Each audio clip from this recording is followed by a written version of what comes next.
তোর শহরে ভালোবাসা ফাবিহা নওশিন। আদি আধা ঘণ্টা পর ঘরে গেল। শামু শুয়ে আছে কিন্তু জেগে আছে।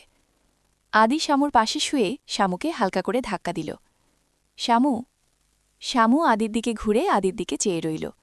আদি শামুর দিকে কিছুক্ষণ চেয়ে থেকে বলল, সকালে ডেকে দিও। শামু চিন্তিত ভঙ্গিতে বলল, কেন, কোথায় যাবে? আদি মুচকি হেসে শামুর গালে চুমু খেয়ে বলল, অফিসে।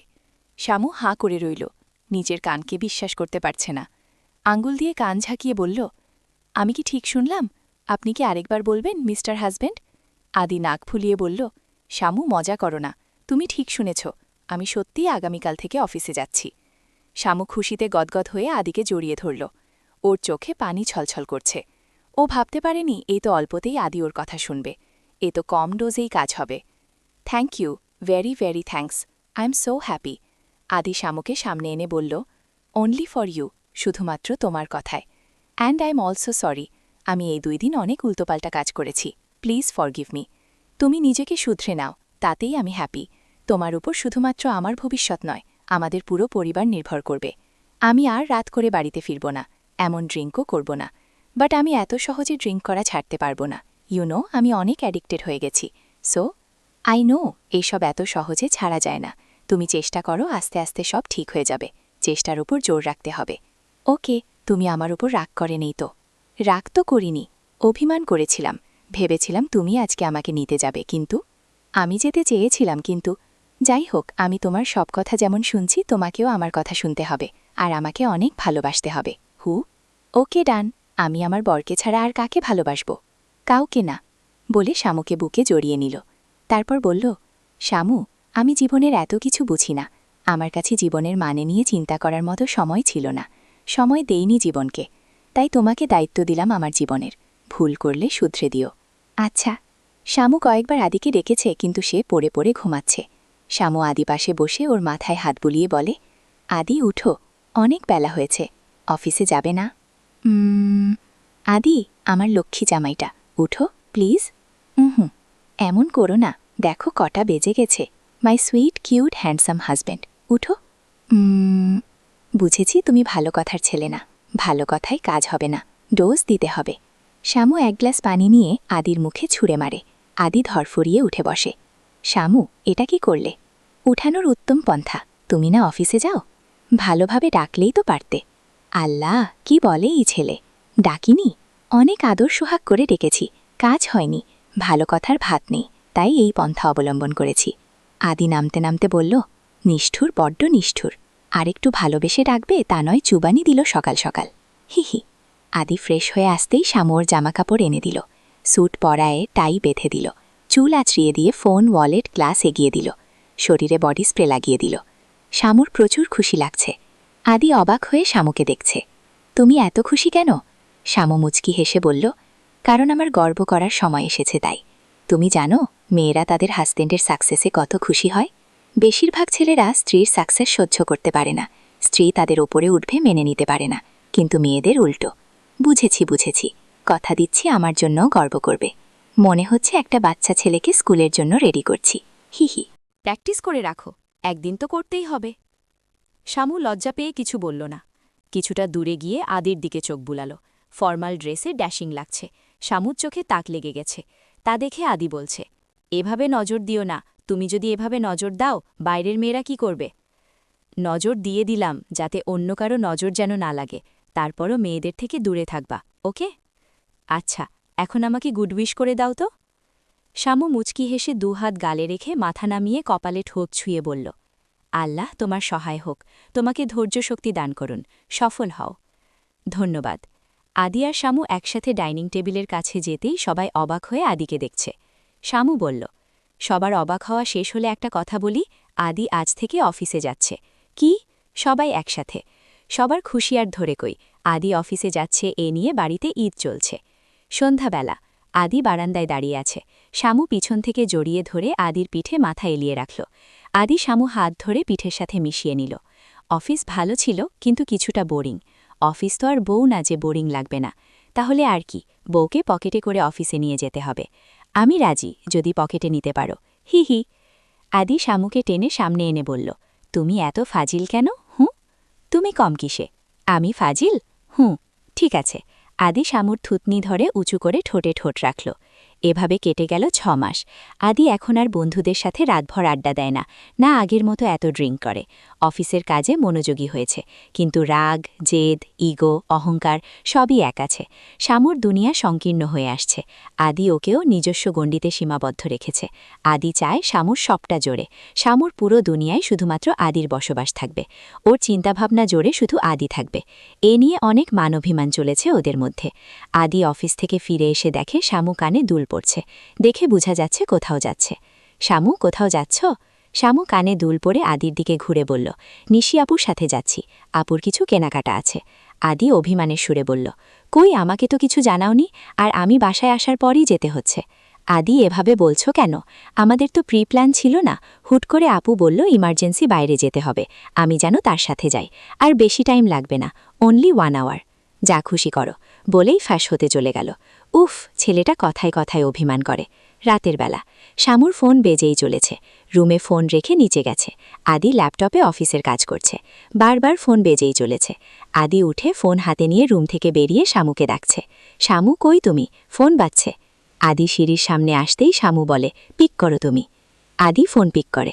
হ্যালো, এটা কি সামান্তা সেহনুর চৌধুরীর নাম্বার? জি, আমি ওর হাজবেন্ড বলছি। কি, সামান্তা ম্যারিড? জানা ছিল না তো। যাই হোক, ওর কোচিং থেকে ফোন করেছি। আমি ওর স্যার বলছি, একটু দরকার ছিল সামান্তাকে। হোল্ড করুন, ও একটু ব্যস্ত আছে, নয়তো কিছুক্ষণ পরও ফোন করে নিবে। ওকে, ধন্যবাদ। আদির মেজাজ খারাপ হয়ে গেল। সামান্তা ম্যারিড কিনা এ নিয়ে এত বিস্ময় কেন? যত সব ফালতু স্যার। শামু কফি নিয়ে আদির সামনে রেখে জিজ্ঞেস করে কে ফোন করেছে। আদি সব খুলে বলল, লাউড স্পিকার দিয়ে ফোন করো। কেন? আদি আমতা আমতা করে বলল, দেখি কি বলে, তুমি ফাঁকিবাজি করছো কিনা। আচ্ছা দেখো। সামান্তা লাউডস্পিকারে দিয়ে ফোন করল।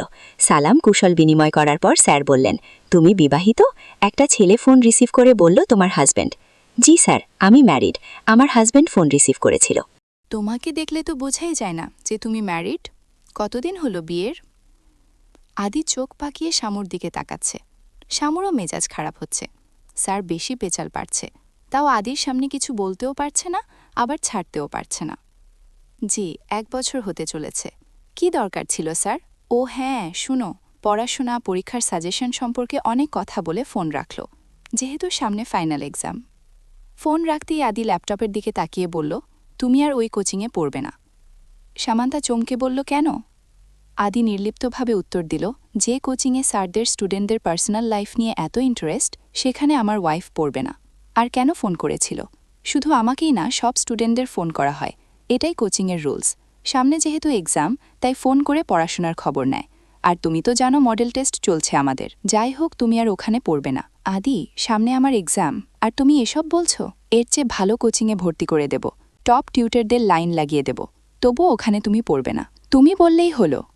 আদির মাথায় ধপ করে আগুন জ্বলে উঠল। তবুও রাগটাকে কন্ট্রোল করে ল্যাপটপ রেখে উঠে দাঁড়াল। তারপর শামুর সামনে গিয়ে দাঁড়িয়ে ওর চুলগুলো কানের পিছনে গুজে দিয়ে শীতল কণ্ঠে বলল, তাহলে কে বলবে জানেমন? কে বলবে? শামু চুপ। ও আদির দিকে চেয়ে আছে। আদি যে হাইপার হয়ে গেছে তা খুব ভালো করেই বুঝতে পারছে, তাই চুপ করে আছে। তুমি আর ওখানে পড়বে না, এটাই শেষ কথা। শামুর কান্না পাচ্ছে। আদি যখন একবার বলেছে তো বলেছে, কিছুতেই ওকে ওখানে পড়তে দেবে না। এতদিন যাবৎ এখানে পড়ছে। নতুন জায়গায় অ্যাডজাস্ট করে নেওয়া কতটা ট্রাফ। তাছাড়া কিছুদিন পর পরীক্ষা। নতুন জায়গায় গিয়ে কি করবে, কিভাবে তাল মেলাবে? শামুর বেডে বসে মাথা নিচু করে 2 হাত চেপে ধরে রেখেছে। না চাইতেই 2 চোখ বেয়ে পানি পড়ছে। যদিও বোঝা যাচ্ছে না ও কাঁদছে, কোনো শব্দ নেই। আদি নিজের কাজে মনোযোগ দিল। হঠাৎ শামুর দিকে তাকালো। যেভাবে ছিল সেভাবেই আছে, আর ওর মন বলছে শামু কাঁদছে। আদি ল্যাপটপ রেখে উঠে দাঁড়িয়ে শামুকে হাত ধরে দাঁড় করালো। ঘটনার আকস্মিকতায় শামু চোখের পানিও মুছার সুযোগও পায়নি। তাড়াতাড়ি চোখ মুছে নিল। আদির চোখ মুখ লাল হয়ে গেছে। শামুর হাত যেভাবে চেপে ধরেছে, মনে হচ্ছে হাড় গুঁড়া করে ফেলবে। দাঁতে দাঁত চেপে বলল, don't cry, I hate tears, you know this. কান্না থামাও, নয়তো খুন করে ফেলব। শামু কান্না থামিয়ে হাত ছাড়িয়ে নিয়ে বলল, একটা কথা কি জানো? থাকতে মানুষ কদর করে না। যখন আমি হারিয়ে যাব, তখন বুঝতে আমি কি ছিলাম। আদি শামুর দুবাহু চেপে ধরে বলল, হারিয়ে যাবে মানে কি? কোথায় যাবে তুমি? হ্যাঁ, কোথায় যাবে? শামু আদিকে ঝাক্কা মেরে সরিয়ে দিয়ে বলল, ধরো মরে গেলাম, বলেই ঘর থেকে বের হয়ে গেল। আদি স্তব্ধ হয়ে দাঁড়িয়ে রইল। সামান্তার শেষের কথা শুনে ওর বুকটা ছ্যাদ করে উঠল। কয়েক মিনিটের জন্য পাথর হয়ে গেল। সামান্তা আর ঘরে আসেনি। ডিনার টাইমে আদিকে খেতে ডাকতে এসে দেখে আদি বারান্দায় মেঝেতে বসে বেডে মাথা দিয়ে রেখেছে। শামু গম্ভীর কণ্ঠে বলল, খেতে এসো, বলেই ঘুরে হাঁটা দিল, কিন্তু আদির কোনো হেলদুল নেই। শামু আবারও বলল, আদি, টেবিলে খাবার দেওয়া হয়েছে, খেতে এসো, কিছুটা জোরে। আদি মাথা তুলে শামুর দিকে তাকালো। শান্ত আর অসহায় সে দৃষ্টি, এক দৃষ্টিতে শামুর দিকে চেয়ে আছে। আদির এমন অদ্ভুত দৃষ্টি শামুকে নাড়িয়ে দিচ্ছে। ওর এই দৃষ্টি দেখে শামুর বুকে মোচড় দিয়ে ওঠে। এক নিমিষেই সব রাগ অভিমান হারিয়ে গেল। শামু আদির পাশে বসে ওর মাথায় হাত দিয়ে বলল, কি হয়েছে জান আমার? আদি কিছু না বলে শামুকে জড়িয়ে ধরল, খুব শক্ত করে জড়িয়ে ধরল। শামু কয়েক সেকেন্ড চুপ থেকে আবার বলল, আদি, বলো কি হয়েছে? তুমি প্লিজ আমাকে ছেড়ে কোথাও যেও না। কোথায় যাব? কেন যাব? কিছুক্ষণ আগেই তো বলছিলে মরে যাবে। কেন মরে যাবে? ধরা গলায়। শামু এবার আসল কাহিনী বুঝতে পারল। শামু আদুরে গলায় বলল, আরে পাগল, আমি কি সত্যি সত্যিই বলেছি নাকি? আমি তো রাগের মাথায় বলেছিলাম। প্লিজ, আর যাই বলো এমন কথা বলো না। আমি তোমাকে ছাড়া থাকতে পারবো না। আমি তোমাকে নিয়ে অনেক ভয়ে থাকি, তাই কোনো রিস্ক নিতে চাই না। আমি চাই না কেউ তোমার ছায়াও মারাক, তাই এমন করি। আচ্ছা ঠিক আছে, ছেড়ে দেব কোচিং। তোমার আগে আমার কাছে আর কিছুই না, ছেড়ে দেব। শামু দীর্ঘশ্বাস ফেলল। আদির এমন ইনসিকিউর ফিলিংস ও আর নিতে পারছে না, কিন্তু ওর কষ্টও সহ্য করতে পারে না। কি করবে? নিজের সব স্বপ্ন ইচ্ছা জলাঞ্জলি দেওয়া ছাড়া। আমার রাগ উঠলে কন্ট্রোল করতে পারি না, কিন্তু আমি তোমাকে অনেক ভালোবাসি। আমি রাগের মাথায় যদি তোমাকে চলে যেতে বলি, তুমি কি চলে যাবে? মাথা তুলে শামুর দিকে জিজ্ঞাসুক দৃষ্টিতে চেয়ে রইল। শামু ওর এমন প্রশ্নে অবাক হল। তারপর আমতা করে বলল, তুমি তো আমাকে চলে যেতে বলবে না, তাহলে এসব কেন বলছো? আমি কখনো বলবো না। তুমি চলে যেতে চাইলে আটকে রাখবো, তবুও বলো না। না, যাব না। আদি বিশ্বজয়ের হাসি দিয়ে সামান্তার গালে, চোখ, ঠোঁটে চুমুতে ভরিয়ে দিয়ে বলল, দ্যাটস লাইক মাই গার্ল। আমি জানতাম তুমি কখনো আমাকে ছাড়বে না। আদি সামান্তার মাথা বুকে চেপে ধরে ফিসফিস করে বলে, রেহনা তো পাল পাল দিল কো পাস, জুড়ি রেহে তুজসে হার এক সাস, সিনে সে তেরে সার কো লাগাকে শুনতি মেরা হো নাম আপনা। সামান্তাও মুচকি হেসে আদির বুকে মাথা রাখল। সন্ধ্যায় আদি আয়নার সামনে দাঁড়িয়ে রেডি হচ্ছে। শামু রুমে ঢুকে ওকে এভাবে রেডি হতে দেখে অবাক হয়ে জিজ্ঞেস করল, সেজেগুজে কোথায় যাচ্ছ? আদি চুল ঠিক করতে করতে বলল, ভুলে গেলে? আজকে বিজনেস পার্টি আছে, নিউ প্রজেক্টের। ও হ্যাঁ, ভুলেই গিয়েছিলাম। তা একা যাচ্ছ যে? আমারও তো যাওয়ার কথা ছিল। বিজনেস পার্টিতে তুমি গিয়ে কি করবে? বাবার সাথে মা গিয়ে কি করবে? উফ সামু, সেখানে অনেক মানুষ আসবে, তোমার যাওয়ার দরকার নেই। কেন? কেউ কি আমাকে কিডন্যাপ করে নিয়ে যাবে? কি বলছো এসব? দেখো, আমার এসব বিজনেস পার্টি ভালো লাগে না, কিন্তু যেহেতু প্রজেক্টের দায়িত্ব আমার, তাই আমাকে অ্যাটেন্ড করতেই হবে, নয়তো যেতাম না। তোমার তো সেখানে কোনো কাজ নেই, তাই যাওয়ার দরকার নেই। বুঝেছি। সামান্তার দিকে ঘুরে, কি বুঝেছ? যা বুঝার বুঝেছি, কিন্তু তোমাকে বলতে চাই না, বলেই শামু ঘর থেকে বের হয়ে গেল। মনে মনে আদিকে গালাগাল দিচ্ছে। আজ তো বিদেশ ফেরত পাগল। পার্টিতে গেলে কেউ আমাকে নিয়ে যাবে? কি মনে করে নিজেকে? ওর বউ বিশ্ব সুন্দরী, সবাই ওর বউয়ের জন্য পাগল হয়ে আছে। যত্ত সব। ইচ্ছে করে পাবনা দিয়ে আসি, কিন্তু পাবনা দিলে কিছুদিন পর আমি নিজেই পাগল হয়ে পড়ব। রাতের বেলা আদি পার্টি থেকে ফিরার পর শামু আর আদি শুয়ে আছে। শামু কিছু বলার জন্য হাঁসফাঁস করছে, তারপর বলেই ফেলল, আদি, আমি আমাদের বাসায় যাব। আম্মু ফোন করেছিল, তুমিও যাবে। উফ, আমি তো ভুলেই গেছি। আমার হাজব্যান্ড একজন বিজনেসম্যান, সে খুব বিজি। সব কিন্তু তোমার জন্য, ভুলে যেও না। আমি তা বলিনি, আসলে আমার খুব যেতে ইচ্ছে করছে। বিয়ের 1 বছর হয়ে আসছে, একবারও যাইনি। আম্মু আব্বু বারবার বলছিল, আর সামনে পরীক্ষা, তখন তো আর যেতে পারবো না। বুঝতে পারছি, কিন্তু আমার পক্ষে সম্ভব নয়। শামু দীর্ঘশ্বাস ছেড়ে বলল, তাহলে আর কি, আমি একাই যাই। আদি চমকে গিয়ে বলল, তুমি একা যাবে? তুমি না গেলে কি করব? তুমি প্রজেক্ট নিয়ে বিজি, তুমি তোমার কাজ করো। আমি কিছুদিন থেকে আসি, পরীক্ষার পর দুজনে একসাথে গিয়ে কিছুদিন থেকে আসব। কয়দিন থাকবে? শামু খুশি হয়ে বলল, 1 সপ্তাহ। আদি বুকের কাছে হাত রেখে অদ্ভুত শব্দ করে বলল, 1 সপ্তাহ? আল্লাহ, কি বলে? কি হলো? ছোটখাটো হার্ট অ্যাটাক। শামু ভ্রু কুচকে বলল, বাপের বাড়ি যাচ্ছি, 1 সপ্তাহ থাকব না? যাও থাকো, এসে দেখবে মরে গেছি। ছি, কী সব বলো। আচ্ছা যাও, 5 দিন থাকব। না, 3 দিন। এতদিন আমি তোমাকে ছাড়া থাকতে পারবো না। আদি প্লিজ। আচ্ছা 4 দিন। শামু হতাশ হয়ে বলল, ওকে ডান। কবে যেতে চাও? কালকেই। তবে কি বলো? আচ্ছা, কালকেই যাও, তবে মাত্র 4 দিন, মনে থাকে যেন। মন খারাপ করে সামন্তা খুশিতে আদিকে ঝাপটে ধরে গালে চুমু খেয়ে বলল, থ্যাংক ইউ। কি স্বার্থপর রে বাবা, যেতে বলছি তাই কিস করছে, এমনিতে তো চিনেই না। আদি, তুমি মিথ্যা বলছ। প্রতিদিন সকালে কে দেয়? আমি। আমি আর তোমাকে সকালে রেডি করে দেব না। আরে বউ তো আমার সত্যি সত্যিই রেগে যাচ্ছে, আমি তো মজা করছি। চলো একটা চুমু খাই। শামু ভোরবেলা উঠে ব্যাকপ্যাক রেডি হয়ে গেছে। আদি গাল ফুলিয়ে বসে আছে। আদিকে টেনে তুলে রেডি করিয়ে দিচ্ছে অফিসের জন্য। রেডি করা শেষে কপালে কিস করল। একটা কেন? তাহলে বাকি 3 দিনেরটা? চালাক, প্রচুর চালাক। শামু গুনে গুনে আরও 3টা কিস করল। শামু আবারও বলছি, অনলি 4 দিন, এর বেশি হলে সাইক্লোন হয়ে যাবে, মাইন্ডেড। তারপর দুজন দুজনের গন্তব্যের দিকে ধাবমান। শামু 4 দিনের জায়গায় আজ 5 দিন যাবৎ বাবার বাড়ি আছে। আদি রেগে বোম হয়ে আছে। গতকাল থেকে ওর সাথে কথা বলে না। আজ সকালে আসার কথা। আদি রুমে পায়চারি করছে। আজ আর অফিসে যাবে না। রাগের মাথায় যদি উল্টোপাল্টা কিছু করে ফেলে, তাই বাড়িতেই আছে। তখনই শামুর ফোন। এই সময় শামুর ফোন দেখে চমকে যায় আদি। তাড়াতাড়ি ফোন রিসিভ করে। হ্যালো। শামু নিশ্চুপ। বিষয়টি আদির ঠিক লাগছে না। তারপর চিৎকার করে বলল, কথা বলছো না কেন? আই থিঙ্ক তুমি আরও কিছুদিন থাকার পায়তারা করো। ডোন্ট টেল মি যে তুমি আজ আসছো না। শামু একটা ঢুক গিলে বলল, আদি রাগ করো না প্লিজ, অনেকদিন পরে এসেছি, সবাই অনেক জোর করছে। তাই? কি সবাই জোর করছে? সবার কথা বলছো তুমি? আর আমি কি? আমি কেউ না? আমার প্রজেক্টের কাজ চলছে। তুমি জানতে আমি কতটা বিজি এই কাজটা নিয়ে? তবুও তুমি তোমার মতো গেলে? ওকে ফাইন, গিয়েছ, ভালো কথা। কিন্তু কি করছো তুমি? তোমার এত থাকার ইচ্ছে তুমি পরে যেতে আমাকে নিয়ে। আর কি বলেছিলে পরে আবার যাবে আমাকে নিয়ে? কিন্তু কি করলে তুমি? আদি আমি সরি, প্লিজ আর একদিন, আগামীকাল সকালে চলে আসব। আদির আগে শক্ত করে জানালার পর্দা মুঠো করে ধরে রেখেছে। তারপর একটান দিয়ে ছিঁড়ে ফেলে বলল, তোর ডানা গজিয়ে গিয়েছে না? অনেক উঠছিস তুই। দাঁড়া, আমি আসছি তোর ডানা কাটতে। আদি প্লিজ আমার। আদি খট করে ফোন কেটে দিল। সামন্তা ভয়ে জমে যাচ্ছে। ওর ভয় আদিকে নিয়ে না, বরং আদি যদি এখানে এসে উল্টোপাল্টা কিছু করে বসে। আদি নিচে গিয়ে জানালো কিছুক্ষণ পরই শামুকে আনতে যাচ্ছে। তাই আদির মা যাবার সব ব্যবস্থা করলেন। ছেলে বিয়ের পর প্রথমবার শ্বশুরবাড়ি যাচ্ছে। উপহার, ফল, মিষ্টি, প্রয়োজনীয় জিনিসপত্র ব্যবস্থা করে ফেললেন। শামুকে ফোন করে সব বুঝিয়ে দিলেন।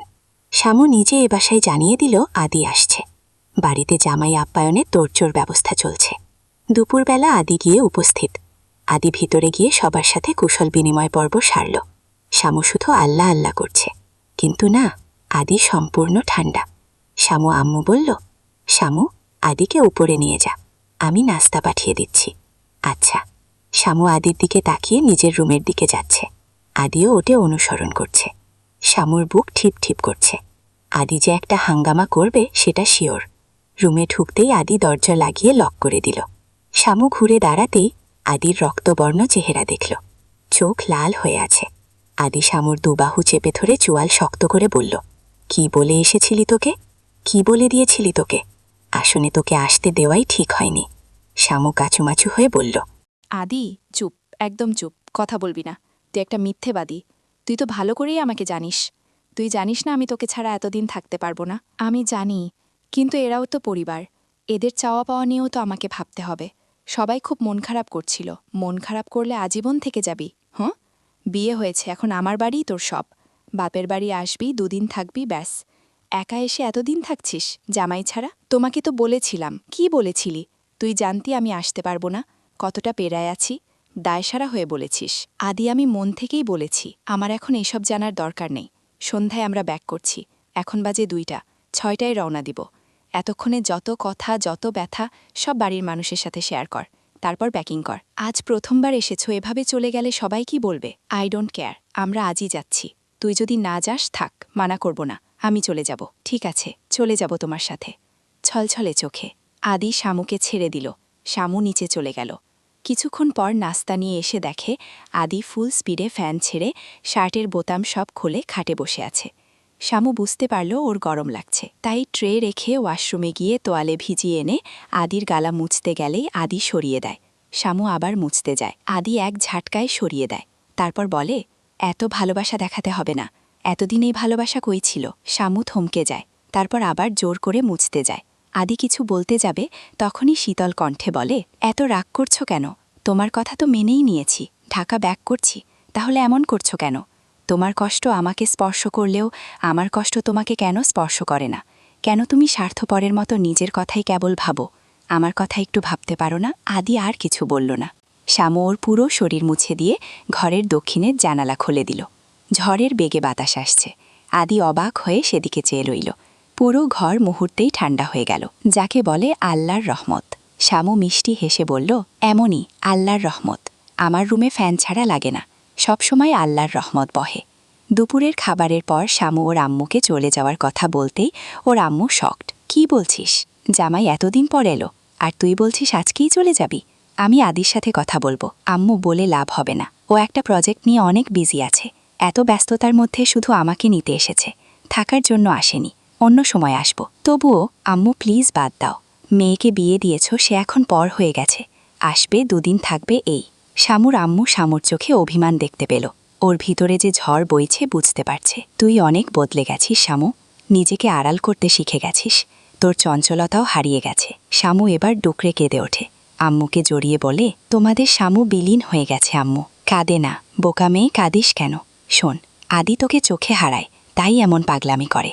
দেখিস না, কাজ ফেলে তোকে নিতে ছুটে এসেছে। তিনি শ্যামুকে সান্ত্বনা দিচ্ছেন। শ্যামুকে জড়িয়ে তিনি দীর্ঘশ্বাস ফেলে। অবশেষে শ্যামু আদির সাথে বাসায় ফেরে। শ্যামু শাশুড়ি মায়ের সাথে টুকটাক কথা বলে নিজের ঘরের দিকে পা বাড়ালো। ফ্রেশ হয়ে চাদর জড়িয়ে শুয়ে পড়ল।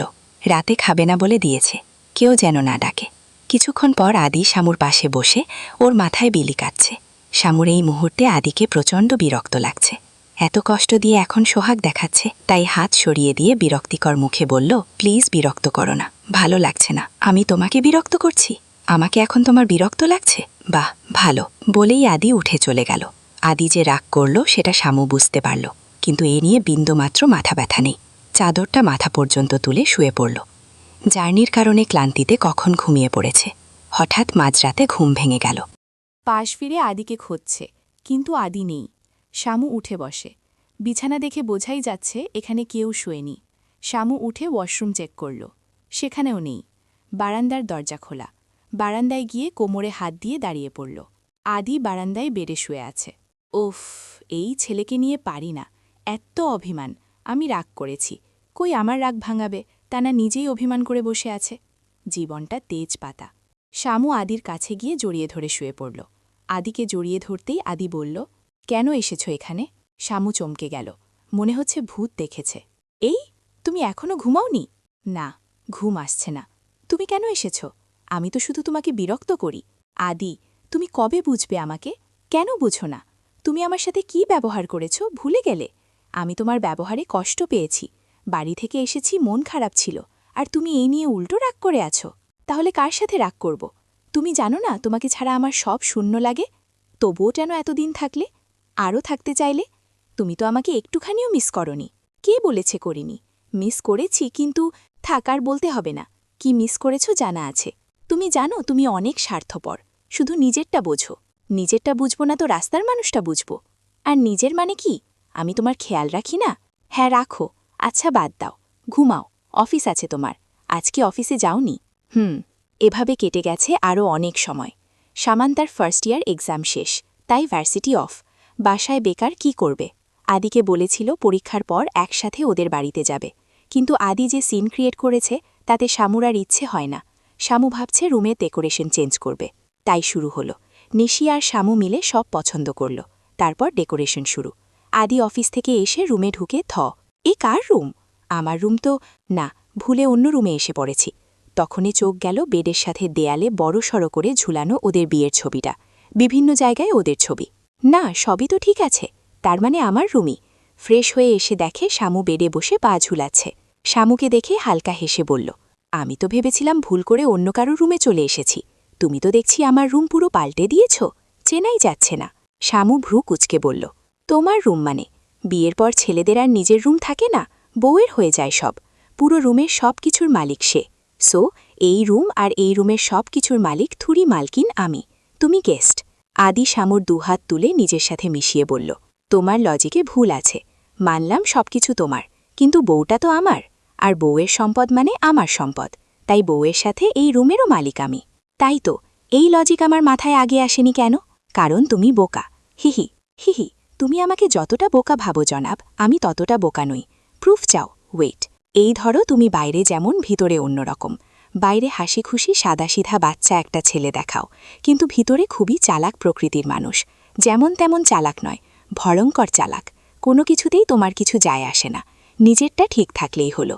আর এই যে এত ভালোবাসা দেখাও তুমি, তোমার ভালোবাসার চাইতে পাগলামি বেশি। তুমি বলতে চাও আমি তোমাকে ভালোবাসি না? বাসো না, কে বলেছে? বাসো, তবে ভরসা করো না। অনেক ইনসিকিউর ফিল করো, বেঁধে রাখতে চাও। জানো তো, অতিরিক্ত কোনো কিছুই ভালো না। বাট আমি ভিতরে যেমন বাইরে তেমন। তুমি আমার ভিতর বাহির দুটোই জানো, একদম খোলামেলা বই। কিন্তু আমি তোমার ভিতরটা এখনও ছুঁতে পারিনি, তুমি ছুঁতে দেওনি। আমি শক্ত মনের হলেও আমারও কিছু দুর্বলতা আছে, যেখানে আঘাত করলে আমি শত শত টুকরো হয়ে যাব, যার টুকরো খোঁজেও পাওয়া যাবে না। আমি ধ্বংস হয়ে যাব। তার মধ্যে অন্যতম দুর্বলতা তুমি। তুমি যদি আমাকে ছেড়ে দাও তবে আমি। শামু, কি বলছো? আমি তোমাকে ছেড়ে দেওয়ার কথা কল্পনাও করতে পারি না, এসব ভাবতেও চাই না। আমার দম বন্ধ হয়ে আসে। তুমি আমাকে ছাড়বে না? তোমার উপর আমার সেই বিশ্বাস থাকলেও তোমার রাগ জেদের উপর আমার বিশ্বাস নেই। তুমি রাগের বশে যা খুশি করতে পারো। ভালোবাসার কাছে হারলেও রাগের কাছে তুমি হারবে না, সেটাই আমার ভয়। অনেক ভয় হয় জানো তো। আদি আর কিছু ভাবতে পারছে না। সত্যি এই রাগ ওর জীবন ধ্বংস করে দিবে না তো? দ্বিতীয় বর্ষের ক্লাস শুরু হয়েছে 1 সপ্তাহ ধরে। ক্লাস শেষে জাহ্নবী সামুকে বলল, দোস্ত, আমার একটু তোর হেল্পের প্রয়োজন। হ্যাঁ বল। আম্মুর জন্য ওষুধ নিতে হবে, কিন্তু ওষুধটা এখানে পাওয়া যায় না, কিছুটা দূরে যেতে হবে। আমার একা যেতে ইচ্ছে করছে না, তুই সাথে চল না প্লিজ। কিন্তু আমাকে তো এখন বাসায় যেতে হবে, ওষুধটা আমার নিতেই হবে, খুব দরকার, প্লিজ চল। শামু কিছুক্ষণ ভেবে বলল, ঠিক আছে চল। ওদের গাড়ি একটা বিল্ডিংয়ের সামনে এসে থামল। এখানে ফার্মেসি আছে বলে মনে হচ্ছে না, তাই শামু জাহ্নবীকে জিজ্ঞেস করল, ওই, কোথায় এসেছিস? এখানে কি ওষুধ পাওয়া যাবে? এখানেই পাওয়া যাবে, চল। কিছুক্ষণ ইতস্তত করে শামুর ইচ্ছে না থাকা সত্ত্বেও বন্ধুর মন রাখতে যাচ্ছে। 2 তলা বিল্ডিংয়ে উঠে কাচের একটা বড় গেট দেখতে পেল। সেখানে একজন ওয়াচম্যান দাঁড়িয়ে আছে। শামু জাহ্নবীকে ফিসফিস করে বলল, ওই, এখানে কি? এখানেই পাওয়া যাবে, না পেলে আমি শেষ, তুই ভয় পাস না। শামু কিছুই বুঝতে পারছে না। জাহ্নবী একটা কার্ড বের করে ওয়াচম্যানকে দেখাতেই ওদের ঢুকতে দিল। ভিতরে ঢুকে কিছুটা জায়গা ফাঁকা, তারপর দেখল কিছুটা শোরগোল শোনা যাচ্ছে। শামু জাহ্নবীর হাত চেপে ধরে, জান, আমার ভয় লাগছে, কোথায় এসেছে? আগে জানলে আমি আসতাম না। বেকুব, ভয় পাচ্ছিস কেন? ভিতরে যাব, কথা বলে নিয়ে চলে আসব। কিসের মেডিসিন বলতো? জাহ্নবী কিছুটা হেসে বলল, তুই বুঝবি না, নাম শুনলে হার্ট অ্যাটাক করতি, তাই চুপচাপ থাক। চারদিকে অনেক ছেলে মেয়ে, সবাই মডার্ন ড্রেস পরা, হই হুল্লোড় করছে, গান বাজছে। শামু বুঝে গেল ও কোনো ক্লাবে আছে, কিন্তু এই ক্লাবে কি নিতে এসেছে জাহ্নবী? জাহ্নবীকে কিছু জিজ্ঞেস করার আগেই জাহ্নবী ওকে দাঁড়াতে বলেই কয়েকজন ছেলে মেয়ে একটা টেবিলে গোল করে বসে আছে তাদের দিকে এগিয়ে গেল। সেখানে গিয়ে কথা জোরে দিল, কি বলছে শামু শুনতে পারছে না। শামু ঠায় দাঁড়িয়ে আছে, ওর খুব ভয় লাগছে। কিছুক্ষণ পরে আর না পেরে জাহ্নবীকে ডাকতে লাগল, কিন্তু জাহ্নবী চিন্তিত ভঙ্গিতে কি যেন বলছে ওদের সাথে। শামুর কথা শুনছেই না। কিছুক্ষণ দাঁড়িয়ে থেকে জাহ্নবীকে ফোন দিল, কিন্তু রিসিভ করছে না। কত মানুষজন ওকে ওভারটেক করে যাচ্ছে। শামুর আর ভালো লাগছে না, চলে যাওয়ার সিদ্ধান্ত নিল। কিন্তু ওখান থেকে বেরিয়ে গেটের সামনে যেতে নিলেই একটা ছেলে ওর সামনে এসে দাঁড়ায়, কি যেন বিড়বিড় করে বলছে। শামুর বিষয়টি ভালো ঠেকছে না, তাই অন্য পাশে গিয়ে দাঁড়ালো, কিন্তু ছেলেটা সেখানেও চলে গেল। ওর কাছে গেলেই শামু দুহাতে জোরে ধাক্কা মেরে ফেলে দেয় ছেলেটাকে। ছেলেটা এতে ক্ষেপে যায় আর আজে বাজে কথা বলতে থাকে। শামু কিছুটা ঘাবড়ে যায়। ওর সামনে আরও 2 জন ছেলে এসে দাঁড়ায়। এমন একটা জায়গায় 3 জন নেশাগ্রস্ত মানুষের সাথে লড়াই করা ওর পক্ষে সম্ভব নয়, তাই উল্টো দিকে হাঁটা ধরে। ওরা ওকে ফলো করছে। শামুর হাত পা শরীর কাঁপছে, পা আটকে যাচ্ছে বারবার। সামনে একটা ওয়াশরুম দেখতে পেয়ে দৌড়ে ঢুকে যায় ভিতরে। ছেলেগুলোও দৌড় দেয়, কিন্তু ততক্ষণেই শামু দরজা লক করে ফেলছে। শামুর ভয়ে সারা শরীর কাটা দিয়ে উঠছে। ওরা দরজা ধাক্কাচ্ছে। শামু তাড়াতাড়ি জাহ্নবীকে ফোন দিল, কিন্তু জাহ্নবী ফোন তুলছে না, মেসেজ করেও কাজ হচ্ছে না। এদিকে ওরা দরজা ধাক্কাচ্ছে, মনে হচ্ছে ভেঙে ফেলবে।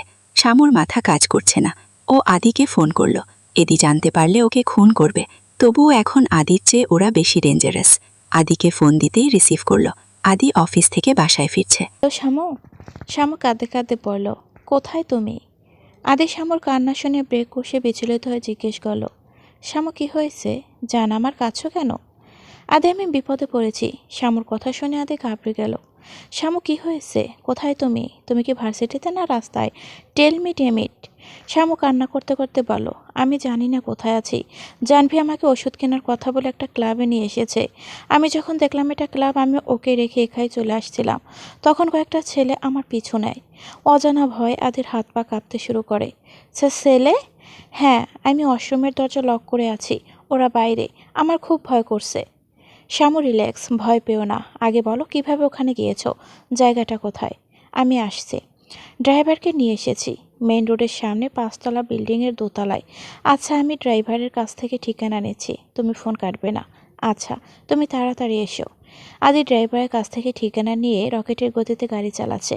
ড্রাইভারকে বলছে ক্লাবে যেতে, কিন্তু কাঠ ছাড়া ওনাকে ঢুকতে দিচ্ছে না। ছেলেগুলো দরজার বাইরে থেকে নানান কথা বলছে। আদি এত স্পিডে গাড়ি চালাচ্ছে, তবুও মনে হচ্ছে রাস্তা শেষ হচ্ছে না। শামুর সাথে ফোনে কানেক্ট ছিল। বিল্ডিংয়ের সামনে গাড়ি থামিয়ে দৌড়ে দোতলায় উঠে গেল। গেটের সামনে গিয়ে ওয়াচম্যানের সজোরে ধাক্কা মেরে ভিতরে ঢুকে গেল। শামু, আমি ক্লাবে এসে পড়েছি, ভয় পেও না। কোন দিকে আছো সেটা বলো। শামু ভয় পুরোপুরি কেটে গেছে। ও আদিকে সবটা বলো। আদি ওয়াশরুমের বাইরে 3জন ছেলে দেখতে ওদেরকে হালকা ধোলাই দিতে শামুকে বলল, আমি দরজার বাইরে, বাইরে এসো। শামু আস্তে আস্তে দরজা খুলে আদিকে দেখে দৌড়ে বের হয়ে এসে আদিকে জাপটে ধরে। শামুর সারা শরীর কাঁপছে। আদি ভয়ে চিন্তায় ঘেমে একাকার। ও শামুকে ধরে মাথায় চুমু খেয়ে বলল, ভয় পেও না, আমি এসে গেছি জান। তারপর সোজা করে দাঁড় করিয়ে ছেলেগুলোকে দেখিয়ে বলো, এরা? শামু হ্যাঁ বলল। আদি শামুকে ছাড়িয়ে ওদের একজনকে ধরে কাছের টেবিলে মাথা বাড়ি দিল। সাথে সাথে ছেলেটা রক্তাক্ত মাথা নিয়ে মেঝেতে পড়ে গেল। বাকি 2জনকে ধরে দেয়ালে আঘাত করে চিৎকার করে বলো, কুকুরের বাচ্চারা, তোরা আমার বউয়ের দিকে হাত বাড়িয়েছিস, বাজে নজর দিয়েছিস, তোদের চোখ তুলে নিব। ততক্ষণে ভিড় জমে গেছে। মারামারির এক পর্যায়ে কিছু লোক আদিকে ওদের থেকে দূরে সরাচ্ছে। ভিড় ঠেলে জাহ্নবী এলেই আদি ওকে দেখে তেলে বেগুনে জ্বলে ওঠে। ওর গালে সজোরে একটা থাপ্পড় মেরে বলে, তোকে যদি আর শামুর আশেপাশে দেখি, কেটে কুচি কুচি করে ফেলবো, মনে রাখবি। বলে শামুকে টানতে টানতে বেরিয়ে গেল। চৌধুরী বাড়ির লিভিং রুমে পিনপতন নীরবতা বিরাজমান। সবাই বসে আছে আর শামু মাথা নিচু করে ভয়ে ভয়ে তাকাচ্ছে। আদি হাতের মুঠো শক্ত করে এদিক সেদিক পায়চারি করছে। মাঝে মধ্যে কপালে আঙুল ঘষছে, যাতে রাগটা কমাতে পারে। আদি নীরবতা ভেঙে বলো, বাবা, বুঝতে পারছো কি সাংঘাতিক বন্ধু পাতিয়েছে? ওই মেয়ে ড্রাগস খায়। ড্রাগস নিতে ক্লাবে গিয়েছিল, আর সেখানে শামু নাচতে নাচতে চলে গেছে। আদির বাবা বলল, ও তাও বলেছে ও এসবের কিছুই জানে না। ওকে মায়ের মেডিসিনের কথা বলে জোর করে নিয়ে গিয়েছে। যাবে কেন? কত বড় অঘটন ঘটতে যাচ্ছিল, বুঝতে পারছো? শ্যামুর পাশ থেকে নিশি বলো, ভাইয়া, শ্যামু তো ঠিক আছে, এখন আর ওকে বকাবকি করিস না। আসার পর থেকেই বকে যাচ্ছিস, এমনিতেই ভয় পেয়ে আছে। আদির বাবা বলল, হ্যাঁ, অনেক হয়েছে, বলছে তো ভুল হয়েছে, আর এমন হবে না। এবার স্যার মেয়েটাকে। আদির মা বলল, শ্যামু যা, ফ্রেশ হয়ে নেয়। শ্যামু আর চোখে তাকাতে আদি হনহন করে উপরে চলে গেল। শ্যামু পিছু পিছু হাঁটা ধরল। আদি কপালে হাত দিয়ে চোখ বন্ধ করে বেডে শুয়ে আছে, গভীরভাবে কিছু ভাবছে। শ্যামু আস্তে আস্তে ওর কাছে গিয়ে বসে ওর চুলে হাত বুলিয়ে বলল, তুমি কি এখনও রেগে আছো? আদি হাত সরিয়ে চোখ মেলে বলো, নো। কেন, এখন কি আমাকে বকবে? না মানে সবসময় তো এমনই করো। আমার রাগ কমলে তোমার রাগ দেখানো শুরু হয়। শ্যামা আদির মাথায় মাথা ঠেকিয়ে বলল, না, কারণ এবার দোষ আমার ছিল। আদি একটানে শ্যামাকে বুকে মিশিয়ে নিয়ে বলো, জানো কত ভয় পেয়েছিলাম আমি? আমার হাত পা ঠান্ডা হয়ে আসছিল। আমারও। আমার মনে হচ্ছিল আমি আর তোমার কাছে ফিরতে পারবো না। অনেক ভয় পেয়েছিলাম। থাক, বলে যাও সব। কিছুক্ষণ পর, শামু, হুম, আমি ভাবছি আমরা বেবি নিব। বেবি? আদি কি বলছো তুমি? আমার পড়াশোনা, আই নো তোমার গ্র্যাজুয়েশন শেষ হয়নি, বয়স 20 হয়নি, আমার 27 হয়নি, কিন্তু আমার বেবি চাই। প্লিজ না করো না, সব ব্যবস্থা হয়ে যাবে, পড়াশোনার কোনো ক্ষতি হবে না। আমার এক ফ্রেন্ডের বেবি হয়েছে, অনেক কিউট, ওকে দেখে তোমারও ইচ্ছে হচ্ছে, তাই তো? আচ্ছা ঠিক আছে। রিয়েলি? চলো বেবির নাম ঠিক করি। আমি ঠিক করে ফেলেছি, আমার প্রথম মেয়ে হবে, আর আমাদের প্রিন্সেসের নাম হবে আদিবা। আদির মেয়ে আদিবা। ওয়াও, ওকে ডান। সরি বেব, এখন আমিও বেবি চাইনি, কিন্তু তোমাকে ঘরবন্দি করার এর চেয়ে ভালো কোনো ওয়ে নেই। আমি চাই তোমার নাইফ আমি, আমার পরিবার আর এই বাড়ির মধ্যে সীমাবদ্ধ থাকুক, আর একমাত্র বেবিই পারে তোমার স্টাডি বন্ধ করে বাসায় রাখতে। তোমাকে নিয়ে আমি কোনো রিস্ক নিতে চাই না। 1 সপ্তাহ পর রাতের বেলা আদি লিভিং রুমে ওর মা বাবার সাথে বসে আছে। আহনাফ চৌধুরী বুঝতে পারছে গুরুতর কিছু। বাবা, শামু আর স্টাডি করবে না। কি? হ্যাঁ, আমি চাই না শামু আর স্টাডি করুক। আদি, তোর মাথা ঠিক আছে? শামু এসব বলেছে? ও বললেও আমি শুনব না। না, শামু বলেনি, আমি বলেছি। আমি চাই না ও আর পড়ুক, ওর বাইরে যাওয়ার দরকার নেই। আদি, তুই ওই সামান্য ঘটনার জন্য এমন করছিস? আমি তোর এই অন্যায় আবদার মেনে নিব না। বাবা আমার বউ, আমি ডিসিশন নিব। আদি, শামু আমার মেয়ে, ওর সাথে কোনো অবিচার আমি হতে দেব না। চিৎকার শুনে সবাই ড্রয়িং রুমে চলে এলো। শামু সিঁড়িতে দাঁড়িয়ে সব শুনেছে। শামু এগিয়ে এসে বলল, আদি, তুমি এই ডিসিশন নেওয়ার আগে আমাকে জিজ্ঞেস করেছ? আমি তোমার ভালোটাই ভেবেছি। এত ভালোই ভেবেছ যে আমার স্বাধীনতা ক্ষুণ্ণ করছ? আমাকে ঘরবন্দি করতে চাইছ? আমি বলেছি তুমি আর পড়বে না, ব্যাস পড়বে না। আদি, আমি তোমার স্ত্রী, দাসী নই। তুমি যা বলবে তাই মেনে নিব। তোমার অনেক অন্যায় আবদার এতদিন মেনে এসেছি, শব্দ করিনি, কিন্তু তুমি আজ অনেক বাড়াবাড়ি করছ। অন্যায় আবদার? তুমি? হ্যাঁ, নয়তো কি? এটা করো না, ওটা করো না, পার্টিতে যাবে না, বাপের বাড়ি বেড়াবে না, তাহলে সারা জীবন থেকে যাও। কোচিংয়ের স্যার ফোন করেছে কেন? ওই কোচিংয়ে আর পড়বে না, কাঁদবে না, কাঁদলে খুন করে ফেলব, তাই আর তোমার সামনে কাঁদিনি, আড়ালে কেঁদেছি, কিন্তু সে কান্না তোমাকে স্পর্শ করেনি কখনো। অনেক কাঁদিয়েছ, কষ্ট দিয়েছ। এখন ফ্রেন্ড ড্রাগস নেয়, তাই আমি পড়ব না। তোমার কথা মতো উঠছি বসছি। তুমি কি করেছ? আর হ্যাঁ, বেবি, ওইসব বানানো গল্প, তাই না আদি? আর কত এভাবে আমাকে বোকা বানাবে? কেন আদি, কেন? তুমি আমার অস্তিত্বের বিলীন করে দিয়েছ দিনের পর দিন। আমি আর পারছি না আদি। তুমি আর কত আমার সাথে এমন করবে? কাঁদতে কাঁদতে সবাই শামুর কথা শুনে স্তব্ধ। আদি শামুর সাথে এসব করেছে? এত অন্যায় করেছে? কেউ কিচ্ছু জানে না। আদির বাবা ক্ষেপে উঠলেন। আদি, তুই দিনের পর দিন মেয়েটাকে এভাবে কষ্ট দিয়েছিস? তুই এত বড় অমানুষ? তুই আমার ছেকে, তোর জন্য এই পরিবারের জন্য কি না করেছে ও? আমি ওর হাজব্যান্ড, আমার জন্য করবে না তো বাইরের লোকের জন্য করবে। কার জন্য করবে তুমি শামু? আদি, তুমি সিক, তোমার সাথে কোনো সুস্থ মানুষ থাকতে পারে না। কি বললি? শামুর দিকে তেড়ে গিয়ে, তোর মতো অমানুষ ওকে ডিজার্ভই করে না। অসভ্য ইতর ছেলে। আমি নিজের হাতেই ওর জীবনটা নষ্ট করেছি, তাই নাকি শামু? শামুর দিকে তাকিয়ে শামু মাথা নিচু করে রেখেছে। আদি চিৎকার করে উঠল, কথা বলো শামু। শামুরও প্রচণ্ড রাগ উঠে গেল। কি বলবো? কি শুনতে চাও? তুমি আমার বিশ্বাস, ভালোবাসা নিয়ে খেলা করেছ। তোমার সাথে কি করে থাকবো আমি, যেখানে আমার ইচ্ছা অনিচ্ছার কোনো মূল্য নেই তোমার কাছে? সারা জীবন কি কি করবে আমার সাথে তার বুঝতে বাকি নেই। এমন করলে কিভাবে থাকবো তোমার সাথে? আদির মাথা গরম হয়ে গেল, কপালের রগ ফুটে উঠেছে, মাথায় রক্ত টকবক করছে। কি বললি তুই? আমার সাথে থাকা যায় না? বলেই শামুর গালে সর্বশক্তি দিয়ে থাপ্পড় মারল। শামু ছিটকে পড়ে গেল। নিশি ওকে তুলে দাঁড় করালো। সাথে সাথেই আদির বাবা আদির গালে দুটো থাপ্পড় দিল। পুরো বাড়ি স্তব্ধ হয়ে গেল। শামু ঘটনা বুঝতে পেরে ডুকরে কেঁদে ওঠে। কুলাঙ্গার, বদমাইশ ছেলে, তুই এসব করছিস ওর সাথে এতদিন? তোর সাহস দেখে আমি অবাক হয়ে যাই। আমার সামনে এভাবে তুই শামুর গায়ে হাত তুললি? কোন পাপে যে তুই আমার ছেলে হয়ে জন্ম নিয়েছিলি? আর দ্বিতীয় পাপ করেছি তোর মতো কুলাঙ্গারের সাথে শামুর মতো মেয়েকে বিয়ে দিয়ে। ওর সাথে অনেক বড় অন্যায় করে ফেলেছি। এই অপরাধের ক্ষমা হয় না। দূর হয়ে যা আমার সামনে থেকে। আদি শামুর দিকে বিস্ফোরিত চোখে একবার চেয়ে উপরে চড়ে গেল। শামু আদির পিছনে যেতে নিলেই আদির বাবা ওকে আটকে দেয়। তুই আজকে আর ওর আশেপাশে যাবি না, গেস্ট রুমে থাকবে, আর পারলে আমাকে ক্ষমা করিস। বলেই তিনি চোখের কোণে পানি মুছে নিজের রুমে চলে গেলেন। শামু বাবার কথা অমান্য করতে পারেনি, তাই একবার উপরের দিকে যেয়ে নিজের গেস্ট রুমে চলে গেল। আদি অনেক রাত পর্যন্ত রুমে পায়চারি করছে। শামুর আসলে ওর সাথে কঠোর বোঝাপড়া আছে, কিন্তু শামু আসেনি।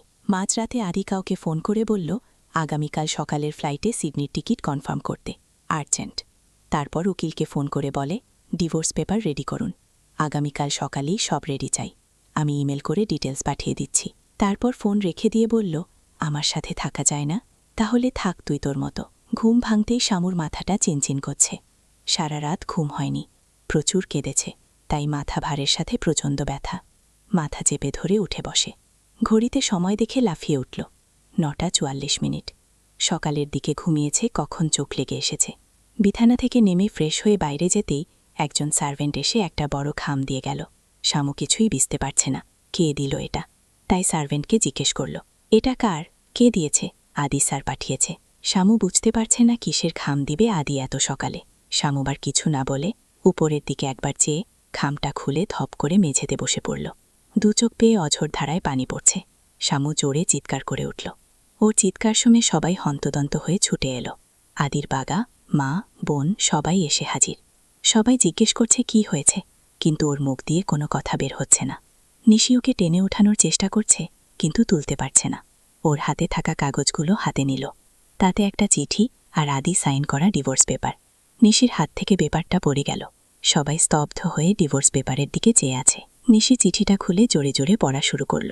আমার সাথে থাকা যায় না তাই না? মুক্তি দিয়ে দিলাম, আজীবনের জন্য মুক্তি দিয়ে দিলাম। আমি চলে যাচ্ছি, আর কোনোদিন ফিরব না। তুমি আমার ভালোবাসার কোনো দাম দেওনি, শুধু পাগলামিটাই দেখেছ। এখন দেখো আমাকে ছাড়া কতটা ভালো থাকতে পারো। তুমি আমাকে ভেঙে কয়েক টুকরো করেছ, আর আমি তোমাকে শত টুকরো করে দিয়ে গেলাম। নিজের টুকরোগুলো হাতরেও খুঁজে পাবে না। শেষ কথা, আমি তোমাকে ঘৃণা করি, খুব ঘৃণা করি। বিদায়। আদির খোঁজ করে জানা গেল সকালে বাসা থেকে বেরিয়ে গেছে। নিশি ফোনে বারবার ট্রাই করছে, কিন্তু সুইচড অফ। শামু কিছু না বলে পেপারগুলো নিয়ে উপরে চলে গেল। আদির মা নিশি শামুর পিছু পিছু গেল। শামু দরজা বন্ধ করে দিয়েছে, বাইরে থেকে দরজা ধাক্কাচ্ছে। নিশি আপু প্লিজ আমাকে একটু একা থাকতে দাও। শামু আবারও চিঠিটা খোলে। চোখের পানিতে চিঠিটা ভেসে যাচ্ছে। সামান্য একটা কথার জন্য এত বড় শাস্তি দিলে আদি? এত ঘৃণা করো এত? আমি বলেছি থাকা যায় না, কিন্তু এটা তো বলিনি তোমার সাথে থাকবো না। এটা তো একবারও বলিনি। কেন এমন করলে আদি? আমি শুধু তোমাকে বোঝাতে চেয়েছিলাম, এতদিন তোমার সব কথা মেনে চলেছি, ভালোবেসেছি, তার কি কোনো মূল্যই নেই? এভাবে আমাকে ছেড়ে চলে যেতে পারলে তুমি? শামু চিঠিটা বুকে জড়িয়ে হাউমাউ করে কাঁদছে। আনাফ চৌধুরী কপালে হাত দিয়ে বসে আছে। আদির মা কাঁদছে। নিশি পাইচারি করছে আর বারবার চেষ্টা করছে আদির খোঁজ করার, কিন্তু পারছে না। বাবা মাকে উদ্দেশ্য করে বলল, ভাইয়া এটা কি করল? লাগ অভিমান হয়েছে, কিছুদিন না হয় দূরে থাকতে পারত, কিন্তু ডিভোর্স? আনাফ চৌধুরী আদির মাকে উদ্দেশ্য করে বলল, দেখেছ কি ছেলে পেটে ধরেছ? বাবার উপরের ক্ষোভ বউয়ের ওপর দেখালো। আমি থাপ্পড় মেরেছি, দু চার কথা বলেছি, শামুকে ওর সাথে বিয়ে দিয়ে ভুল করেছি, এসব বলেছি, তাই শামুকে তার শাস্তি দিল। ওকে আমি কোনোদিন ক্ষমা করব না। ও আমার ছেলেই না। শামু আমার মেয়ে হয়ে এ বাড়িতে আজীবন থাকবে। ওর মতো ছেলের দরকার নেই আমার। কেউ কোনো কথা বলছে না। শামু নিচে নামছে। ওকে দেখে বুঝাই যাচ্ছে কোথাও যাচ্ছে। সবাই উঠে দাঁড়ালো। শামু, কোথাও যাচ্ছিস? শামু শুকনো মুখে বলল, আমি চলে যাচ্ছি বাবা। সবাই ওর কথা শুনে হতবাক। নিশি বলছে, শামু কি বলছিস? তুই পাগল হয়ে গেছিস? আমি ঠিকই আছি। ডিভোর্সের পর কোন মেয়ে শ্বশুর বাড়ি থাকে? তাই আমি চলে যাচ্ছি। আদির বাবা, না, তুই কোথাও যাবি না। তুই আমার মেয়ে, তুই এখানেই থাকবি। আদির মা, শামু তুই যাস না। আদির আগের মাথায় এসব করেছে, দেখবি ঠিক চলে আসবে। না মা, আদি রাগের মাথায় করেনি, ভেবে চিনতে করেছে। চিঠি পড়ে বুঝোনি? ওর আমার উপর রাগ হয়েছে, ও রাগ করে কোথাও চলে যেতে পারত, কিন্তু তা করেনি। আমাকে একবারে ওর জীবন থেকে বের করে দেওয়ার ব্যবস্থাও করে গেছে। তাহলে আমি এখানে কেন থাকব? কিসের টানে থাকব? আদির বাবা, সামু তুই কোথাও যাবি না। আমাকে আটকিও না, আমার এখানে অনেক কষ্ট হচ্ছে, দম বন্ধ হয়ে আসছে। আমার জন্য আর কঠিন করো না। আমাকে তোমরা ক্ষমা করে দিও। আমি অনেক কষ্ট দিয়েছি তোমাদের, মাফ করে দিও। তোমরা আমার জন্য যা করেছ তার ঋণ আমি কোনোদিন শোধ করতে পারব না। ভালো থেকো। সামু বেরিয়ে গেল। হাজার চেষ্টা করেও কেউ ওকে আটকাতে পারেনি। আদি যাওয়াতে ওরা যতটা না ভেঙে পড়েছে, তার চেয়ে বেশি সামুর জন্য ভেঙে পড়েছে। মেয়েটার জীবন ধ্বংস হয়ে গেল। সামু গাড়িতে বসে আছে, চোখের পানি বাঁধ মানছে না। ওড়না দিয়ে বারবার চোখের পানি মুছে নিচ্ছে। এ শহর ওকে এত স্বপ্ন দেখিয়ে ওর সাথে এমন প্রতারণা করবে ভাবতে পারেনি। অতিরিক্ত কোনো কিছুই নাকি ভালো না।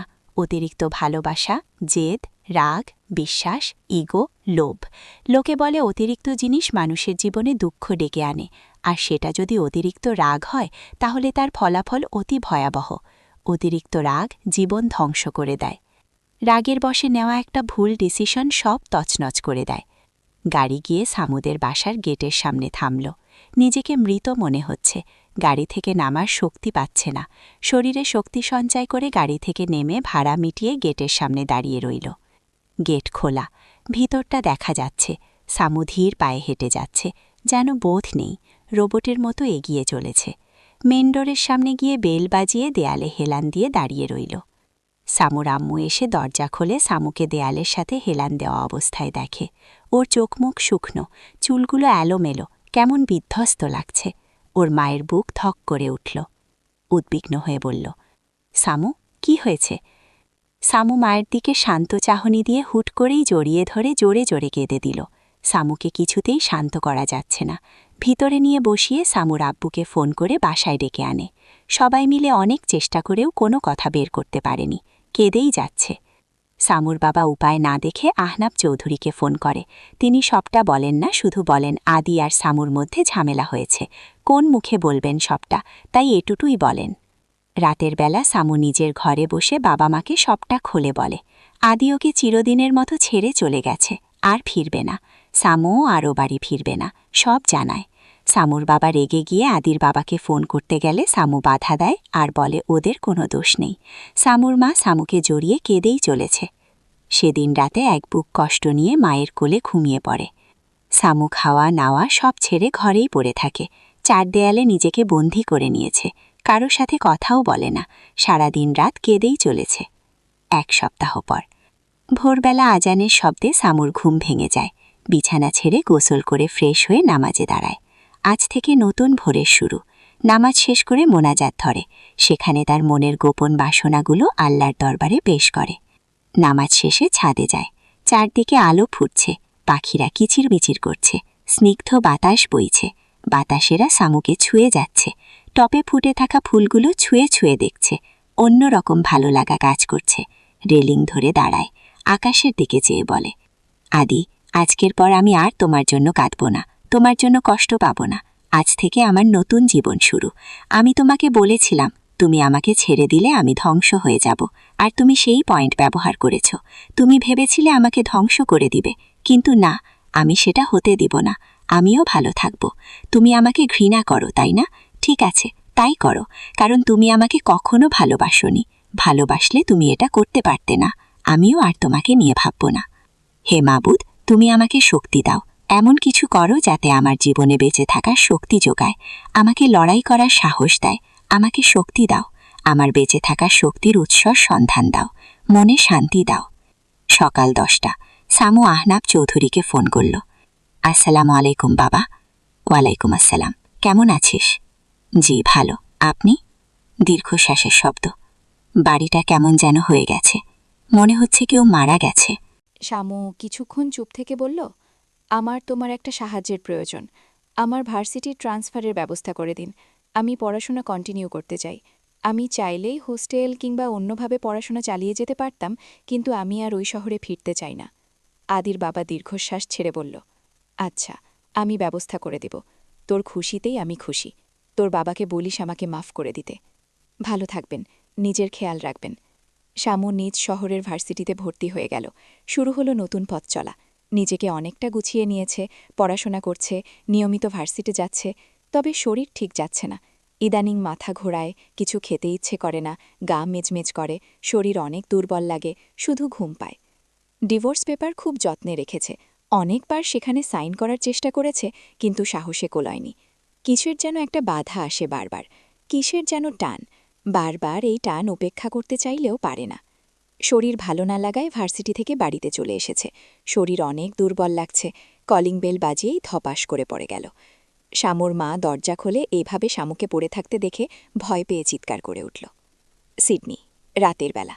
আদি নাইট ক্লাবে বসে বসে মদ খাচ্ছে, নেশায় পুরো টইটুম্বুর। পকেট থেকে ফোন বের করে শামুর একটা ছবি বের করে বলে, I hate you Samu, hate you, hate you. তারপর নেশায় ঢলে পড়ে। শামুর নিজের ঘরের বিছানায় শুয়ে আছে। পাশেই ওর আম্মু, আব্বু, সামির আর একজন ডাক্তার বসে আছে। তিনি শামুকে চেক আপ করছেন। গুরু গম্ভীর অবস্থা। শামুর বাবাকে উদ্দেশ্য করে বলল, উনি মা হতে চলেছেন।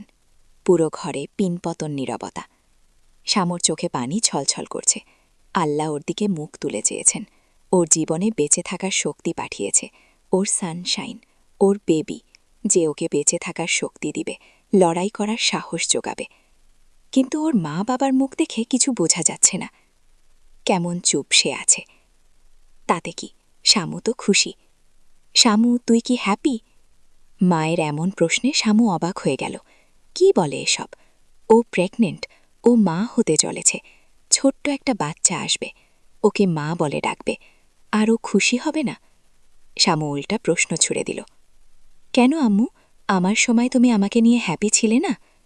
মেয়ের এমন প্রশ্নে শামুর মা শামুর বাবার দিকে চাইল। শামুর বাবা বলল, তুই হ্যাপি থাকলেই আমরা হ্যাপি। তবে ওদের এই নিউজটা দেওয়া দরকার। কাদের? তোর শ্বশুর বাড়ি? ওদের বাচ্চা ওরা জানবে না? সামান্তা অবাক হয়ে বলল, ওদের বাচ্চা? ওদের বাচ্চা নয়, এটা আমার বাচ্চা। আমার বেবির ভাগ আমি কাউকে দেব না। ও শুধু আমার থাকবে, আমার বেঁচে থাকার অবলম্বনও। আদি আমাকে ঘৃণা করে, ও আমাকে ডিভোর্স দিয়ে গেছে। ও যদি জানতে পারে বেবির কথা, যদি আমার কাছে থেকে নিয়ে যায়, তখন আমি কি করব? কিভাবে বাঁচবো আব্বু? আমি মরে যাব। আমার কাছে এই বেবি ছাড়া আর কিছু নেই। আদি বিয়ে করতে পারবে, ও বেবি হবে, ফ্যামিলি হবে, আমার কি থাকবে? আমার উপর একটু দয়া করো, রহমত করো আব্বু। শ্যামু, তুই কাঁদছিস কেন? কাঁদিস না, আমরা তো বেবির কথা ভেবেই বলেছি। আমার কথা কেন ভাবছো না? বেবিকে ওরা কিছুতেই এখানে রাখতে চাইবে না, আর আমি না ওখানে যেতে পারবো। আমি আমার বেবিকে নিয়ে বাঁচতে চাই। ওকে আমি মানুষ করব। ও বড় হলে যখন বুঝের হবে, তখন যদি ওর বাবার কাছে যেতে চায় তাহলে আমি মানা করব না, কিন্তু ওকে এখন আমার চাই। আমি বড্ড একা আব্বু। শুধুমাত্র 3টা বছর আমার আর বেবির দায়িত্ব নেও। আমার গ্র্যাজুয়েশন শেষ হলেই আমি জব নিয়ে দূরে কোথাও চলে যাব। শামুর বাবা অবাক হয়ে বলল, শামু, কি বলছিস এসব? আমি সারা জীবন তোর আর বেবির দায়িত্ব নিব। তুই এসব কেন ভাবছিস? আমি কি দায়িত্ব নিতে ভয় পাই? বাবা, আমি তোর, তুই আমার কলিজার টুকরো। তোর জন্য সব করতে পারবো আমি। আমার কসম লাগে আব্বু, কেউ যেন না জানে। আচ্ছা আচ্ছা, কেউ জানবে না। তুই উত্তেজিত হোস না, রিল্যাক্স। কেউ জানতে পারেনি বেবির কথা। তবে শামুর প্রেগন্যান্সি আর ডিভোর্সের খবর শুনে পাড়াপড়শিরা নিজ পয়সা খরচ করে ঢাক ঢোল বাজিয়ে একজন থেকে আরেকজনকে নানা কথা বলে বেড়াচ্ছে। পাড়াপড়শি দেশের যা কাজ আর কি, ইনিয়ে বিনিয়ে নানান কথা বলা। সামনে কেউ বলতে পারে না, কেননা ওই এলাকায় শামুর বাবার যথেষ্ট নামডাক আছে। কিন্তু অগোচরে বলে বেড়ায়, লোভে পড়ে বড়লোকের ছেলের সাথে বিয়ে দিয়েছে, সেই ছেলে দুদিন ফুর্তি করে প্রেগনেন্ট করে ছেড়ে দিয়েছে। এসব কথার 10টা উত্তর শামুর কাছে আছে, কিন্তু বলতে ইচ্ছে করে না। বাড়িতে আত্মীয় স্বজনরা এসে সহানুভূতি দেখাতে আসে। এসব আর সহ্য হয় না শামুর। ও ওর পড়াশোনা, বেবির যত্ন নিয়ে বিজি থাকে, আর অবসরে পেটে হাত দিয়ে বেবির সাথে সুখ দুঃখের কথা বলে কাটায়। দেখতে দেখতে আদি আর সামান্তার বিচ্ছেদের 5 বছর কেটে গেছে। শামু কক্সবাজারে জব করছে প্রায় 2 বছর। সেখানে ওর বড় মামা বড় মাপের একজন ব্যবসায়ী, অনেক নামিদামি মানুষের সাথে ওঠা বসা, তাই সেখানে ভালো একটা চাকরির জন্য বেশি কষ্ট করতে হয়নি। ভালো বেতনে চাকরি, অফিস থেকে থাকার জন্য একটা বাংলো, গাড়ি পেয়েছে। সেখানেই তার সানসাইনকে নিয়ে থাকে। জরিনা খালা শামুর অনুপস্থিতিতে শামুর মেয়ের দেখাশোনা করে, যে কিনা শামুদের বাসায় কাজ করত। তার ছেলে মেয়ে কেউ নেই। তিনি 2 বছর আগে কক্সবাজারে শামুর সাথে এসেছে। স্বামীরও বড় হয়ে গেছে, ভার্সিটিতে পড়ে। মাসের বেশিরভাগ সময় শামুর ওখানে থাকে। সব মিলিয়ে শামু বেশ ভালো আছে।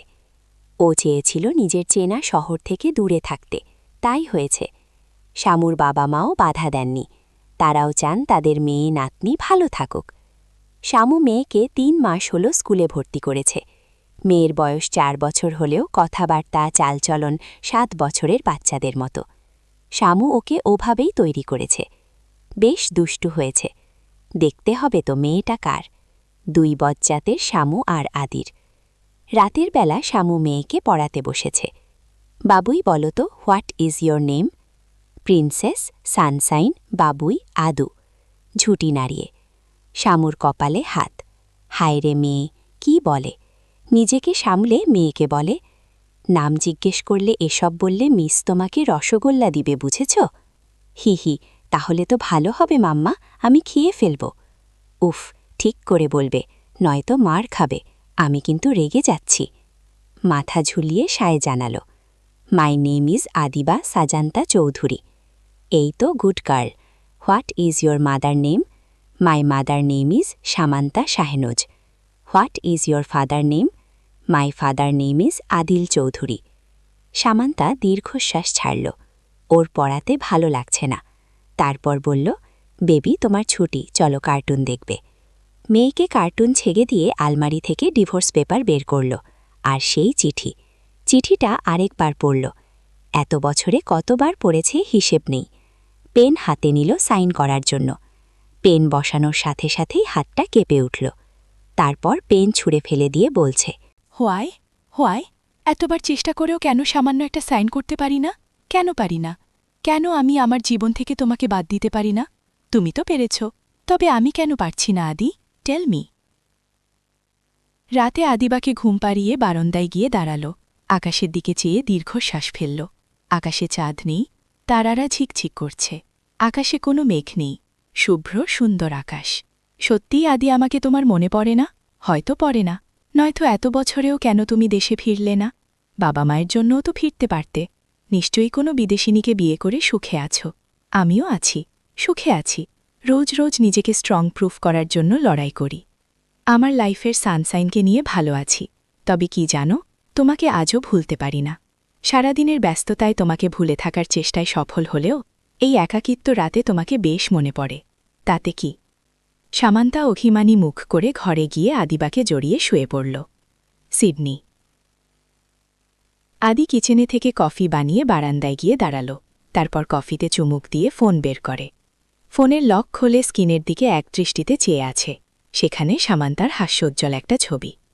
ফোনের স্ক্রিনে আলতো করে ঠোঁট ছোঁয়াল। কেমন আছো শামু? নিশ্চয়ই ভালো। আমি চাই তুমি ভালো থাকো। আমি প্রতি প্রার্থনায় সে দোয়াই করি। কি করছ? ও, এখন তো ওখানে গভীর রাত, নিশ্চয়ই কারো বুকে শান্তিতে ঘুমাচ্ছ। কিন্তু কি জানো, আমার ঘুম হয় না, একটা রাতও ঘুমাতে পারি না। তুমি বলতে না আমি বড্ড ঘুম কাতুরে, কিন্তু এখন আমার ঘুম দেখলে নির্ঘাত হার্ট অ্যাটাক করতে। মদেও নেশা হয় না, তাই মদ ছেড়ে দিয়েছি বহুকাল আগে। কেমন যেন হয়ে গেছি, দেখলে অবাক হতে। নিশির কাছে শুনেছি তুমি তোমার লাইফে ভালো আছো, খুশি আছো, পড়াশোনা শেষ করে জব করছো। আমার শহরের সাথে সাথে নিজ শহরও নাকি ছেড়ে দিয়েছ। যাক, ভালো থাকো। ভালো থাকাই তুমি ডিজার্ভ করো। আমিও আছে আমার মতো। প্রতিদিন কল্পনায় তুমি এসে আমার সাথে কথা বলো। জানো, আজও সেই স্বপ্ন দেখি। একটা মেয়ে ছাদের নিচের দিকে ঝুঁকে আছে, তার ফেস দেখা যাচ্ছে না। পিঠের উপর আঁকাবাঁকা লালচে চুল, এক ভাগ নিচের দিকে ঝুঁকে পড়েছে, ফর্সা হাতে মেহেদি দেওয়া। আমি আজও তার চেহারা দেখার জন্য আকুবাকু করি। সে আমার দিকে ঘুরে ঘৃণার দৃষ্টি দেয়, যা আমি সহ্য করতে পারি না। আচ্ছা, তুমি কি আমাকে ঘৃণা করো? আমাকে কি তোমার মনে পড়ে না? আমিও না। কি বলছি, তোমার কি সে সময় আছে? নিজের সংসার নিয়ে ব্যস্ত আছো হয়তো। আমি ভেবেছিলাম আমি তোমাকে ঘৃণা করে আজীবন বাঁচতে পারব, কিন্তু কি জানো, সেই ঘৃণার মেয়াদ বছর খানেক ছিল। তারপর বুঝতে পারলাম আমি কি করেছি। নিজের জীবন নিজের হাতে ধ্বংস করে দিয়েছি। নিজের পায়ে নিজেই কোড়াল মেরেছি। তোমাকে কষ্ট দিতে গিয়ে নিজেকে খুন করেছি। তোমাকে কয়েকশো টুকরো করতে গিয়ে নিজেই কয়েক লাখ টুকরো হয়েছি। কিন্তু যখন বুঝতে পেরেছি তখন অনেক দেরি হয়ে গেছে। তোমার সামনে দাঁড়ানোর মতো সাহস আমার নেই। কিভাবে দাঁড়াব? তোমার সাথে আমি অনেক অন্যায় করেছি। তোমার বলা কথাগুলো আমাকে অনেক কষ্ট দিয়েছিল শামু, আমাকে ক্ষতবিক্ষত করে দিয়েছিল। তুমি হয়তো তা দেখতে পাওনি। আদির চোখ বেয়ে পানি পড়ছে, হাতের তালু দিয়ে মুছে নিল। তারপর আবার বলল, তুমি ভালো থেকো, কিন্তু এই জীবনে আমার আর ভালো থাকা হবে না, কারণ আমার ভালো থাকার জন্য যে তোমাকে আমার ভীষণ প্রয়োজন। ভালোবাসি তোমাকে, খুব ভালোবাসি, আজীবন বাসব। ফোনটা পকেটে রেখে দিল। তারপর মেঝেতে হাঁটু গেড়ে বসে পড়ল। চিৎকার করে বলল, ভালোবাসি শামু। আদির ফোন বেজেই চলেছে। নিশি ফোন করেছে। নিশি কখনো ফোন করে না। আদি এত বছরে কারো সাথে যোগাযোগ রাখেনি। মাঝে মধ্যে নিশিকে ফোন করে বাড়ির খবর নেয়, কিন্তু নিশি নিজ থেকে কখনো ফোন করে না, হয়তো অভিমানে। আদি যখন ফোন করে তখন বোন হিসেবে ভাইকে অস্বীকার না করতে পেরে ফোন রিসিভ করে। নিশির বিয়ে হয়েছে, 2 বছরের একটা ছেলে আছে। ভাইয়া, বাবা আবারও হার্ট অ্যাটাক করেছে, বিছানায় পড়ে আছে, জানি না কি হবে। এ নিয়ে 3 বার হয়ে গেছে। যদি দেখতে ইচ্ছে করে, বাবার প্রতি বিন্দুমাত্র ভালোবাসা, দায়িত্ববোধ থাকে, তবে আসিস, নয়তো তুই তোর মতোই থাক। বলেই ফোন কেটে দিল। এর আগেও অনেকবার নিশি যেতে বলেছে, কিন্তু আদির এক কথা, ওখানে আর ফিরবে না। আদি জোরে শ্বাস ফেলে কঠিন সিদ্ধান্ত নিল। আদি ব্যাক করবে তার বাবার জন্য। অনেক হয়েছে, চলবে।